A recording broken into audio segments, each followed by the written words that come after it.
So far my plan is not to compete at the Commonwealth Games.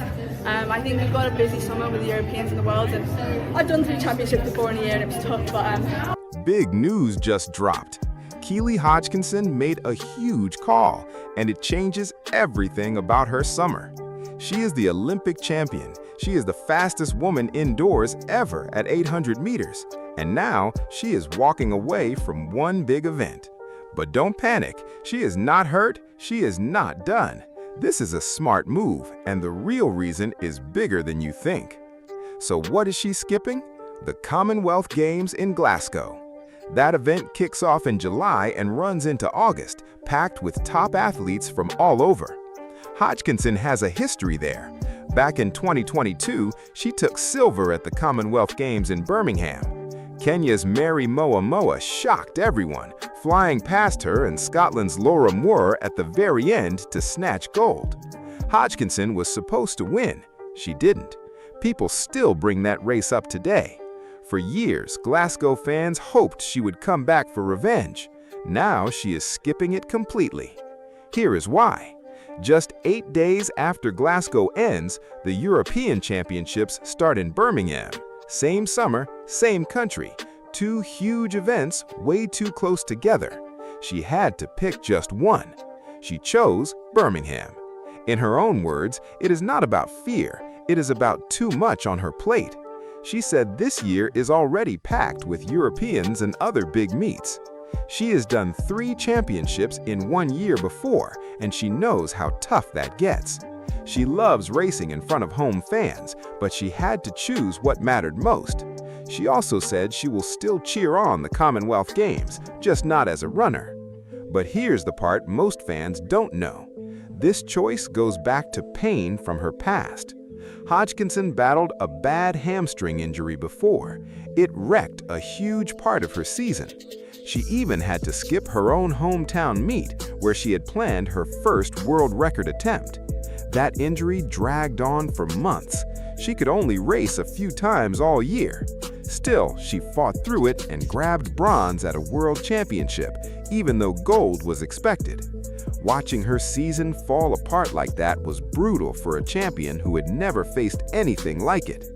That pain changed how she plans everything now. She is not stacking every big event into one summer anymore. She is protecting her body. She is saving herself for the one moment that matters most. That is why skipping Glasgow was actually an easy call for her, even if fans were shocked. So what is she really protecting herself for? Something way bigger than a normal medal chase. Hodgkinson already owns the last 2 European 800-meter titles. She won in Munich at just 20 years old, blasting to the front with 200 meters left and holding on for the win. Years later, she defended that title again. Both times, big global wins followed right after. Europe has basically become her launch pad. Win there first, then dominate the world. That is not luck anymore. That is her pattern. But there is more riding on Birmingham than just that pattern. Back in February at an indoor meet in France, she smashed the world indoor 800-meter record. That record had stood for over 20 years, and it was set on her exact birthday, years before she was even close to this level. She went out blazing fast, faster than anyone had ever dared indoors. She didn't just break the record, she crushed it, finishing over half a second faster, then collapsed on the track right after crossing the line. Weeks before that, she ran a blistering national record in an early round of a smaller race, then pulled out of the final on purpose. She was saving her legs for the record attempt. That patience paid off big time. She later said she wasn't just trying to break the record, she wanted to destroy it. That run changed the whole conversation about her season. Then something wild happened. At a Diamond League meet in Stockholm, Hodgkinson lost, but she still ran a personal best and broke her own British record. She became the first woman in over 40 years to run under 1 minute 54 seconds outdoors. New British record, shocking loss, same night. That one race flipped the whole story of women's 800-meter running this year. It is not just Hodgkinson chasing a record alone anymore. Now it is a real rivalry. Before Stockholm, she had been building toward a home Diamond League meet in London, already planned as her big world record shot in front of 60,000 fans. But now it is not just about the clock. She is chasing a rival who just proved she can beat her first. That changes how every future race between them will be watched. A home crowd. The same city where she lost that painful silver in 2022.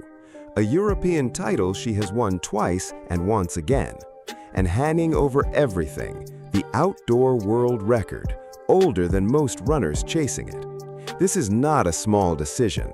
Hodgkinson is putting everything on one summer stage instead of splitting her focus across two massive events just over a week apart. After what that injury took from her, she will not risk it happening again, not with this much at stake. That is also why this season looks so different from her last one. After that rough injury year, she came back with what she calls her healthiest, strongest winter ever. The results prove it. An indoor world record, a personal best in the 400 meters, right before she made her Commonwealth decision, a British record outdoors.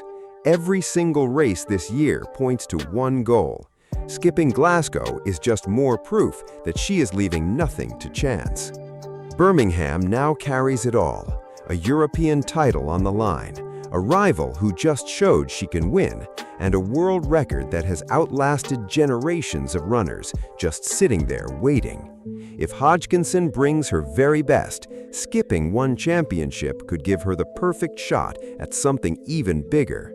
Whether it ends in a European title, a world record, or both, Birmingham is about to become the biggest test of Keely Hodgkinson's career, one that could define her entire season. Do you think Hodgkinson breaks that outdoor world record in Birmingham? Drop your prediction in the comments.